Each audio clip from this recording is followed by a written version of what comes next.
Hey everybody, welcome to another episode of the Fantasy Football Fallout. This is all about defense, special teams, what happened in week 8, how will it translate to the rest of the season, including week 9. If you're new to this show, here's what I do. I go through who is projected to be in the top 10 very quickly. I go through who did finish in the top 10. I give my weekly awards, my superlatives that include the Kickin Nuts award, the Dumpster Vomit award, and the I'm Watching You award, the defense that I took notice of this week. And then lastly, I give my waiver pickups, my early week waiver pickups. Again, I record these on a Monday.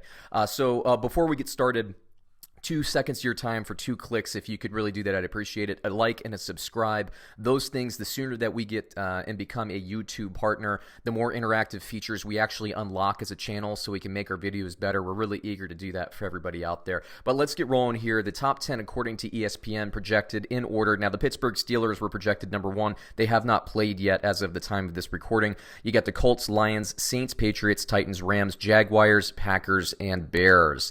Now, who finished in the top 10? You can see the ones in white there are the teams that ESPN predicted would be in the top 10 and finished in the top 10. You got the Patriots, 49ers, Jaguars, Vikings, Eagles, Rams, Chargers, Lions, Saints, and Giants. The Rams should be in white there. That's erroneous on my side. I missed that. So ESPN has so far gotten 5 out of the 10, and if Pittsburgh finishes in the top 10 there, then they'll get 6 out of the top 10. So good for them. Now, I would like to get into my awards for the week. The first award is the Kickin Nuts award. And that award goes to the Buffalo Bills. I was a little worried. If you watched me last week, I was a little bit worried about the Buffalo Bills against the Eagles. I thought the Eagles kind of matched up fairly well, and the Eagles, let's face it, have been underperforming. The Bills, I don't think that they were overperforming, but they started off the season, they were kind of due, and that's kind of a weak argument, and I admitted that it was a weak argument, but I just felt like the Eagles were due for something good to happen and the Bills were due for something bad to happen. Did I win the bet? Yes.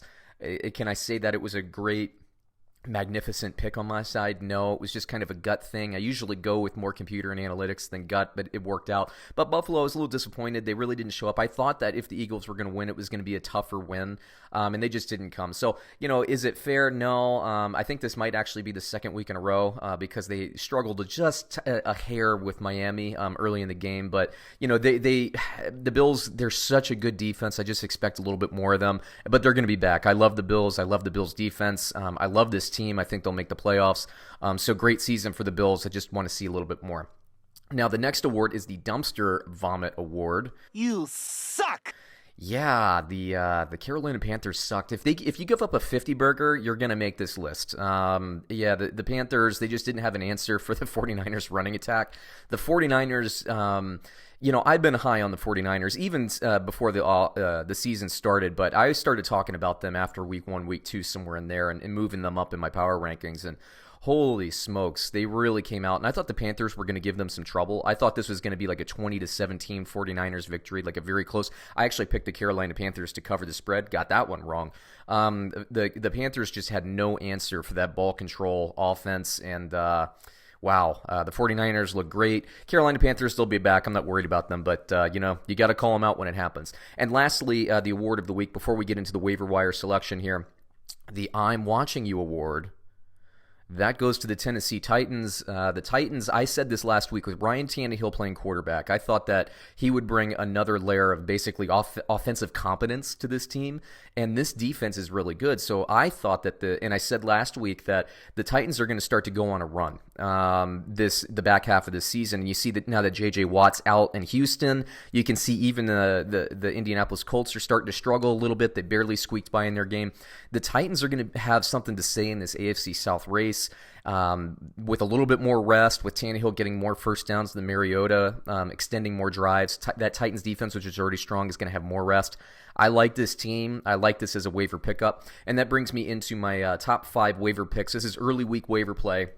Again, not all the injury news is shaken out yet. This is on a Monday, but here's who I like early in the week. I like the Carolina Panthers to bounce back. They're only owned in 49.4% of the league. I mentioned the Titans. They're already owned in 63% of the league, but if they're available in your league, I would pick them up. I think they could be a weekly start going forward, not even a stream defense. You got the Packers, who are only owned in 38.8% of the league. The Dallas Cowboys, coming off of bye week, only owned in 32% of the leagues. And the Kansas City Chiefs, their defense is coming up. They're getting more pressure on the quarterback. They're stepping up. They're getting a little bit healthier, I think, on defense. They've been banged up for a while. There's guys on the injury report, but they just been playing really well.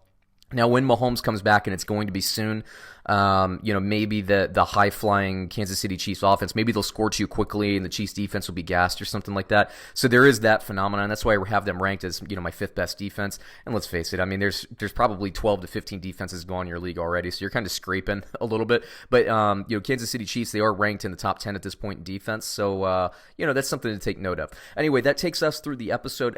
Once again, please like, subscribe to our channel, like this video.